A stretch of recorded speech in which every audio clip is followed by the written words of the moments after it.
Socrates is the first philosopher that we are going to be studying in this course. Socrates या सुकरात पहले फलसफी हैं जिन्हें हम पढ़ेंगे इस कोर्स के दौरान. Socrates 469 BC में पैदा हुए और 399 BC में उनका विसाल हुआ. एक ग्रीक फिलोसोफर और उस्ताद थे और उनका ये कहना था, जैसे हमें प्लेटो ने अपनी एक किताब अपॉलॉजी में लिखा, सुकरात का ये कहना था, the unexamined life is not worth living for a human being. एक ऐसी जिंदगी जिसको एग्जामिन ना किया गया हो और जिसको एनालाइज ना किया गया हो, वो इस काबिल नहीं है कि एक इंसान जो अशरफुल मखलूक़ात है वो उसको जिए या उसे गुजारे.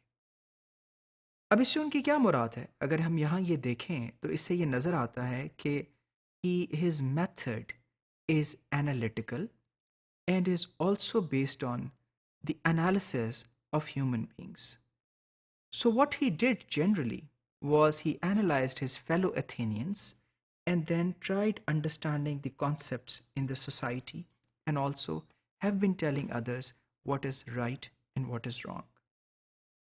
He is known as the father of Western philosophy, the very first one to begin with the philosophical ideas.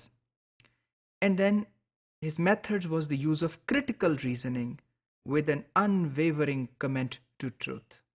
उनका तरीक़ाकार critical reasoning था, जिसके अंदर एक robust और एक बहुत openness के साथ सच्चाई के साथ commitment थी.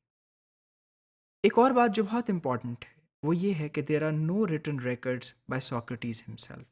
क्योंकि उनके ज़माने में उनका कुछ खुद का लिखा हुआ मौजूद नहीं है, तो उनके दो स्टूडेंट्स नेमिंग प्लेटो और जेनोफोन ने इस सब चीज़ों को कहीं ना कहीं कोट किया है. According to Socrates, what is the goal of education?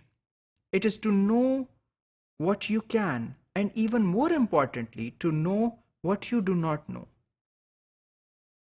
इंसान को जानना है जो वो जान सकता है, और उससे भी ज़्यादा ज़रूरी वो कुछ जानना है जो उसको नहीं पता.